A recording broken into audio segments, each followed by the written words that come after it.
Teleamazonas presenta 24 horas con Liz Valareso.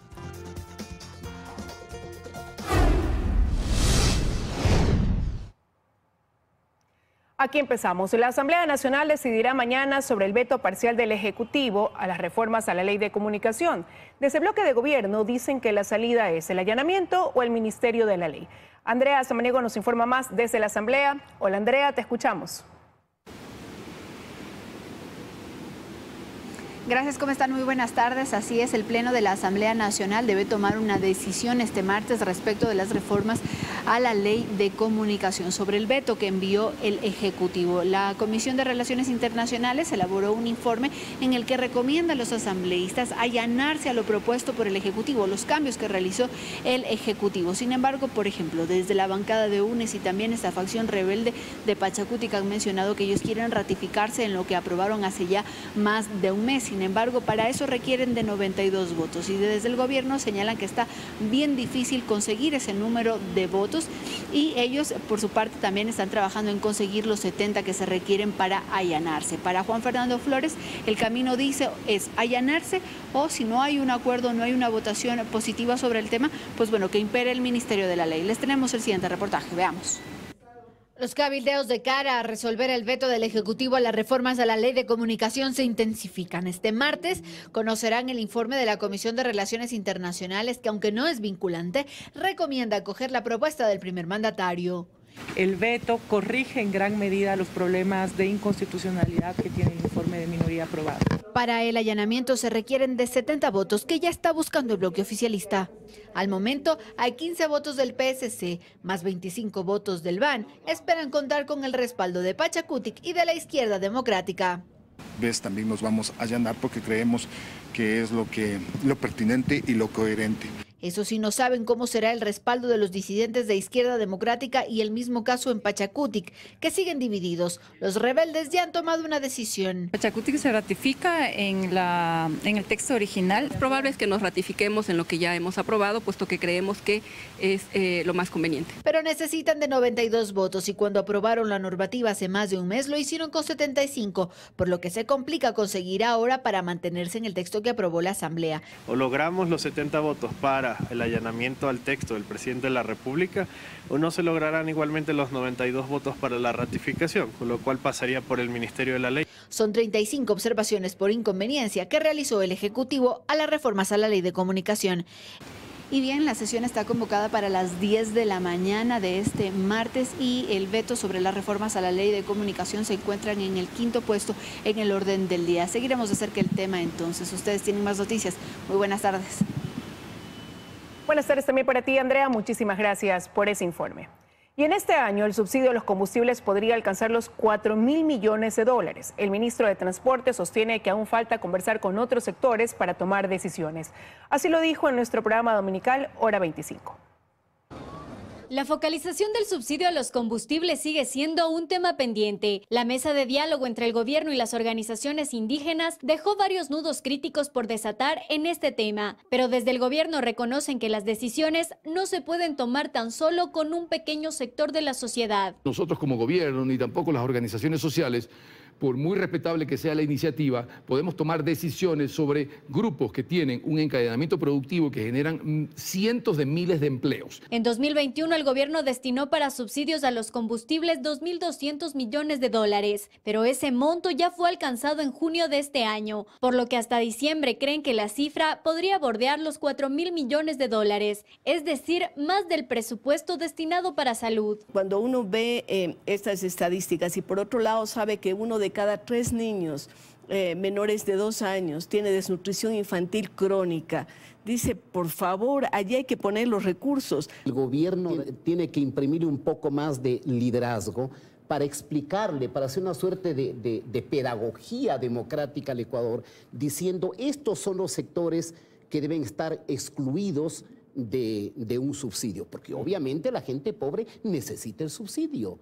El transporte público necesita el subsidio, porque sí es criminal, ¿no?, que un país donde hay mucha gente que se muere de hambre, haya un desperdicio de 4.000 millones de dólares de subsidios, que es demencial. Este tema quizá es el más álgido, pero las mesas de diálogo tampoco lograron disolver del todo el fantasma de las movilizaciones. Nosotros ahora queremos bajar a nuestros territorios, vamos a dar a conocer los acuerdos, ¿no? Claro. Y lo que tampoco no se ha logrado alcanzar, porque tampoco queremos decir que se ha llegado al 100%, no, se ha llegado a algunos acuerdos y algunas coincidencias, pero lo que sí queremos nosotros decir al gobierno nacional, que exista la voluntad política. La mesa de seguimiento de los acuerdos se instalará este miércoles 19 de octubre. En Quito, Belén Merizalde, 24 horas. El 6% de lo que el Estado destina en subsidio a los combustibles va para el sector camaronero y atunero. Revisar este beneficio para ambos grupos es uno de los temas que quedó pendiente tras el fin de los diálogos entre el gobierno y el movimiento indígena.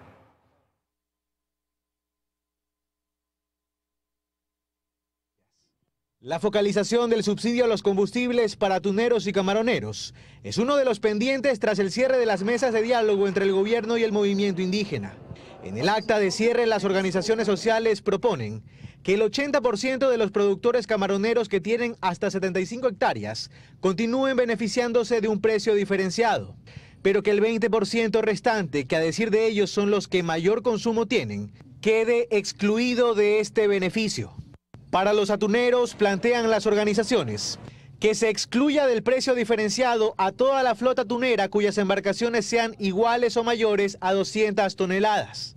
El gobierno ha dicho ya que el tema entrará en análisis. Rafael Trujillo, director ejecutivo de la Cámara Nacional de Pesquería, asegura que la discusión no debe centrarse en el tamaño de las embarcaciones, pues dice, todas, grandes, medianas y pequeñas, forman parte de un mismo encadenamiento productivo que se vería afectado. La industria se nutre de materia prima de los barcos, que son barcos pequeños, medianos y grandes. En la estructura de costos de cada una de las embarcaciones, el precio, la incidencia del combustible llega hasta el 35-36%, al precio actual, al precio subsidiado. Las organizaciones indígenas argumentan además que el sector atunero está controlado por 22 familias, que se benefician de los precios diferenciados de los combustibles con 109 embarcaciones, que es el negocio de unos pocos, señalan. 108.000 familias viven del sector pesquero solamente. Súmele a eso los empleos indirectos que afectan, ¿no? Pero la mayor cantidad de subsidio a los combustibles no va a estos sectores. De hecho, de los 2.194 millones de dólares que en 2021 se destinaron a subsidiar gasolinas y diésel, 122,8 millones fueron al sector pesquero y camaronero, es decir, apenas el 6% del total. Sobre el tema aún no hay definiciones, pero el gobierno se ha comprometido a analizarlo en las conversaciones que continuarán tras el cierre de las mesas de diálogo con el sector indígena. En Guayaquil, Carlos Acoto, 24 horas. Nuevamente, la audiencia preparatoria de juicio por peculado en el caso Ispol sufrió un deferimiento. La jueza Irene Pérez realizó un llamado de atención a la Defensoría Pública, pues su representante no estaba preparada para asumir la defensa de uno de los procesados. Por tercera ocasión, la audiencia evaluatoria y preparatoria de juicio en el denominado caso Ispol tendrá que esperar. Este lunes la diligencia se declaró fallida porque uno de los abogados defensores se contagió de COVID. El certificado médico fue presentado a las 9:41 de este lunes, es decir, 11 minutos después de la hora señalada para esta diligencia. La jueza Irene Pérez llamó la atención de la Defensoría Pública, pues a pesar de haber sido convocada 3 meses antes, su representante argumentó no estar preparada para asumir alguna defensa. El sistema de justicia ecuatoriano, el sistema procesal y el sistema penal están estructurados de tal manera desde el año 2014 que lo que se premia es la impunidad.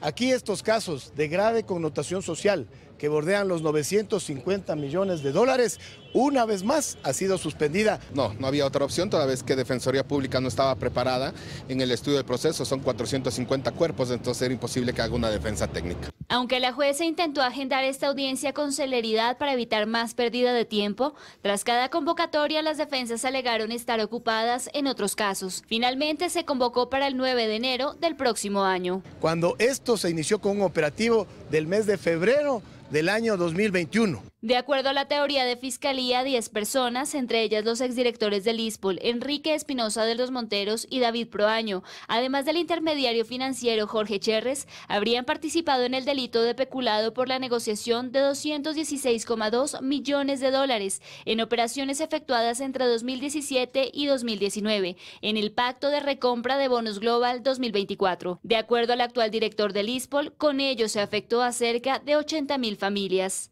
En Quito, Daniela Valencia, 24 horas.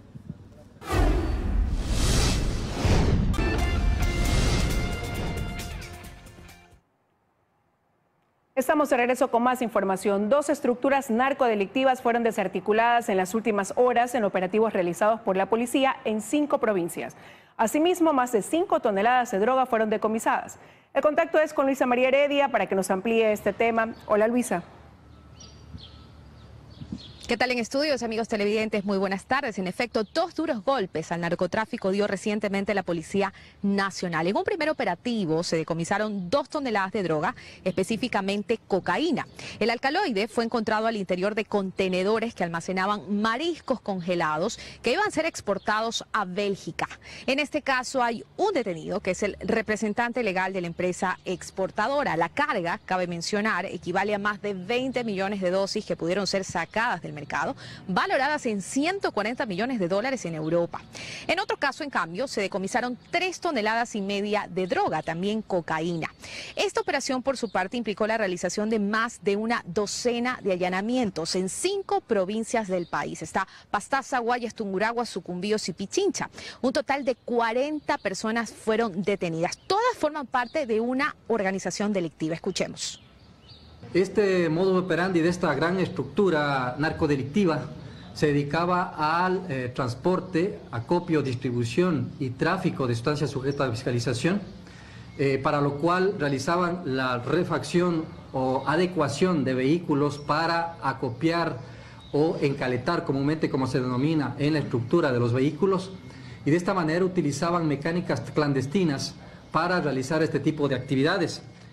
Los conductores que eran contratados iban por vías de tercer orden hasta llegar a las costas, donde se acopiaba y luego se transportaba la droga hacia los puertos, específicamente los puertos de Guayaquil. Es lo que puedo informarles por ahora. Continúan ustedes en estudios con más noticias. Muy buenas tardes. Buenas tardes también para ti, Luisa María. Muchas gracias por ese informe. Frente a la incapacidad del Estado de precautelar la seguridad ciudadana, la seguridad privada cobra relevancia. Según expertos, este tipo de seguridad es complementaria, pero necesaria en el contexto actual. Sin embargo, instituciones públicas y privadas aún no son conscientes. Este robo se dio dentro de un local de telefonía que está dentro de un centro comercial en Guayaquil. Es quizá la muestra de que sitios que antes parecían ser inviolables ya no lo son. Los delincuentes tuvieron tiempo para todo. La policía no frustró el robo y la seguridad privada tampoco. Nos forzaron las puertas, se nos llevaron todo, absolutamente todo. El rol de la policía es claro en nuestra Constitución. Es la única encargada de la protección interna y del mantenimiento del orden público. Algo que con los niveles de criminalidad actuales es obvio que no están garantizando. Pero ¿cuál es el rol de la seguridad privada? El monopolio de la violencia es del Estado, ¿no? El monopolio legítimo de la violencia es del Estado. Pero naturalmente es importante que si es que puede existir una capacidad disuasiva a través del ejercicio de las compañías de seguridad privada, habría que lograr los mecanismos, los espacios de coordinación. La ley no obliga a las empresas privadas como centros comerciales a garantizar la seguridad, incluyendo sus espacios cerrados. Pero dicen ambos deberían ser conscientes de la relevancia que tienen hoy. Las amenazas de 5, 10, 15 años atrás no son las mismas. Por ende, exige revisar, identificar las debilidades existentes en las instalaciones, de la ausencia de controles. Por el contrario, la ley sí obliga a entidades públicas a garantizar los servicios que brindan y mantenerlos como sitios seguros. Esto ocurrió en el Centro de Salud de Pozorja. Sicarios entraron y asesinaron a un hombre al que habían dejado herido y que fue trasladado al lugar para salvarle la vida. En el lugar sí habían guardias. Donde la presencia de guardias se ha reducido es en las escuelas públicas, que ya no son sitios seguros. Que lo que primero se toman es de la seguridad y lamentablemente es porque no se analiza, repito, el monto de dinero que cobra la de los delitos. Y este es quizá el ejemplo más claro. Esta escuela, ubicada en uno de los sitios más peligrosos de Guayaquil, en Socio Vivienda 2, no tiene guardias costeados por el Ministerio de Educación. Los padres de familia tienen que hacer colectas mensuales para pagar el suyo. Desde el Ministerio dicen que van a revisar los contratos de guardianía. Hay ciertas zonas igual que han continuado con este proceso de contratación, es un servicio externo como lo menciono. Entonces también estamos revisando qué procesos se pueden llevar a cabo. Desde el Ministerio de Educación no nos respondieron en cuántas escuelas han prescindido de la seguridad. Lo que sí sabemos es que no hay guardianía ni siquiera en las que están en los sitios más peligrosos. Esto en un país donde la frase "yo pago para que me protejan" parece cada vez hacerse más fuerte frente a la incapacidad del Estado de hacerlo. Dayana Monroy, 24 horas. Y se desarrolló esta mañana la capilla ardiente para Verónica Songor, mujer policía que murió luego de quedar gravemente herida tras el atentado a una unidad de policía ubicada en Socio Vivienda en Guayaquil. Autoridades del alto mando policial y el ministro del Interior llegaron para dar las condolencias a los familiares. El cadáver fue trasladado hasta Loja, donde será sepultado.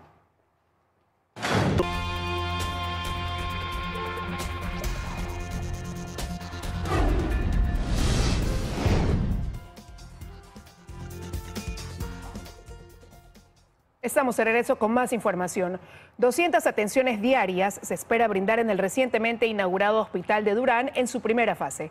Nos enlazamos con Valery Villalba, quien nos cuenta más. Hola Valery, adelante. ¿Qué tal compañeras? ¿Cómo están? Buenas tardes. Efectivamente nos encontramos en el Hospital de Durán, del Ministerio de Salud Pública, Enrique Ortega Moreira, que ya fue inaugurado este viernes con la presencia del presidente de la República y demás autoridades de salud, pero que desde el jueves abrió sus puertas y ustedes, como pueden darse cuenta, la atención se está dando con normalidad en las áreas que están habilitadas. Tenemos a continuación una nota recabando justamente las primeras impresiones de estos primeros días de atención a los pacientes en el Hospital de Durán. Adelante. Que el flujo de usuarios se ha ido incrementando en estos días luego de la inauguración del Hospital de Durán Enrique Ortega Moreira el pasado viernes. Está habilitada la consulta externa con 9 especialidades, el área de rehabilitación está aperturada el 100%, el área de urgencia, que se refiere a una atención de 24 horas para todo paciente que tenga una patología que comprometa su vida y se ha estabilizado y luego referido a una entidad de mayor complejidad. Para los siguientes meses se esperan cumplir con la fase 2 y 3, en donde se amplíe la cartera de servicios, contando ya con sala de emergencias, cirugías y más especialidades en consulta externa para completar de esta manera en el 2023 700 colaboradores entre médicos, enfermeros y demás. El 16 de diciembre tentativamente vamos a aperturar la segunda fase, que consiste en odontopediatría, odontología, emergencia, hospitalización y centro quirúrgico. Este hospital inició su construcción en 2017, pero por diversos retrasos no fue sino hasta este 14 de octubre que se abrieron sus puertas para beneficiar a 500.000 usuarios del Cantón Durán y cantones aledaños, con un presupuesto de 77 millones de dólares. Este es uno de los 4 hospitales que indicó el presidente Guillermo Lasso inauguraría en su gestión, más la repotenciación de 37 más. Una de las obras más esperadas también es la inauguración del Hospital de Pedernales, que se llevaría a cabo en marzo del 2023, después de lo ocurrido con el terremoto de 2016, y que contaría con 1000 camas, junto a los hospitales de Manta y Bahía de Caracas. Bien, de lo que se nos ha indicado son varias fases que están pendientes todavía, que se esperan habilitar ya en los próximos meses. Por ejemplo, en diciembre se espera ya ampliar la cartera de servicios, como por ejemplo el área de emergencias, también las especialidades en el área de consulta externa. Así que es lo que puedo comentar. Hay más en estudios. Que tengan una buena tarde. Una buena tarde también para ti, Valery. Muchísimas gracias. Revisamos otros temas. Faltan 55.000 quintales de arroz pilado que son parte de la Reserva Estratégica para la Seguridad Alimentaria de Ecuador. La gramínea está valorada en casi $2 millones. Su existencia está en duda. Pese a los requerimientos, el gobierno no puede confirmar el estado de los 55.000 quintales de arroz entregados a una empresa privada para su almacenamiento. De la Reserva Estratégica no hemos podido constatar. Nosotros hemos levantado comisiones. Desde 2020 se intenta constatar físicamente la reserva y desde entonces las respuestas para evadir el chequeo han sido varias. Justamente manifestaron por el tiempo de pandemia, por la caída de ceniza volcánica. Esas han sido las excusas prácticamente que el señor Martínez en su momento ha dado. En 2019 la UNA suscribió un contrato con la empresa Caroseli S.A. para el almacenamiento de 55.000 quintales de arroz. El valor del contrato fue por $142.000. Esta es la parroquia Laurel. Atrás, la bodega privada donde según el contrato deberían estar almacenados 55.000 quintales de arroz valorados en $1.8 millones. Pero ahí es evidente que está vacío. En el lugar hay un solo trabajador. Ante la negativa, la UNA solicitó a un juez una orden de ingreso al lugar para constatar el estado de la reserva. La UNA está en su fase final de liquidación. La empresa pública cierra con $22 millones en pasivos y más de $12 millones en deudas sin cobrar. Joana Ramos, 24 horas. Restaurantes, taxis y operadores turísticos esperan con ansias la final de la Copa Libertadores en Guayaquil, pues aseguran que es una oportunidad para reactivarse. Ya se han realizado una gran cantidad de reservas. Cada vez falta menos para el 29 de octubre, día en que se jugará la final de la Copa Libertadores en Guayaquil. Y no solo los hinchas brasileños esperan que su equipo gane. Las expectativas también están en el puerto principal. Sí, por parte de todos los negocios que giran en torno a este evento deportivo. Los taxistas se han preparado para movilizar a los entre 30.000 a 50.000 turistas que llegarán a la ciudad. Hemos hecho una capacitación con el Ministerio de Turismo para recibir al pasajero. Son 2.000 taxis amarillos en Guayaquil. Se está realizando una campaña para que se unan los más de 10.000 ejecutivos que también brindan el servicio. La cooperativa que opera en el aeropuerto José Joaquín de Olmedo dice que están listos y velarán porque se cumplan las tarifas. Tenemos alrededor de 104 taxis que estamos listos para prestarle servicio. Los restaurantes también se han preparado, como el Cangrejal de Leito a tan solo unos metros del Estadio Monumental. Están afinando los últimos detalles, como pintura, adecuaciones en el local, y se incrementó el menú. Hemos contratado nuevo personal, vamos a estar desde muy temprano acá desde ese día 29. Tan solo la Asociación de Restaurantes del Guayas aglutina cerca de 300 locales. Muchos de estos ya cuentan con reservas. Van a haber 5 días realmente en que la ciudad va a estar en su total capacidad. Hay bastantes reservas. Que este será un impulso importante, dicen, pues la pandemia e inseguridad ha golpeado al sector. La mayoría son agencias de turismo receptivo que han reservado y familias. Los operadores turísticos también se han reactivado. Los tours por el puerto principal, para esas fechas, ya se han reservado. Nosotros tenemos ya contrato. Nos han solicitado los transportes, city tours que se llaman paseo. Se los lleva al hotel, si van a algún lado, que van a comer. Hacia la playa también se han reservado tours. Tenemos pedido a Salinas y playa. Según el municipio de Guayaquil, la movilización de los visitantes dejará ingresos por $50 millones. Luis Alfredo Zúñiga, 24 horas.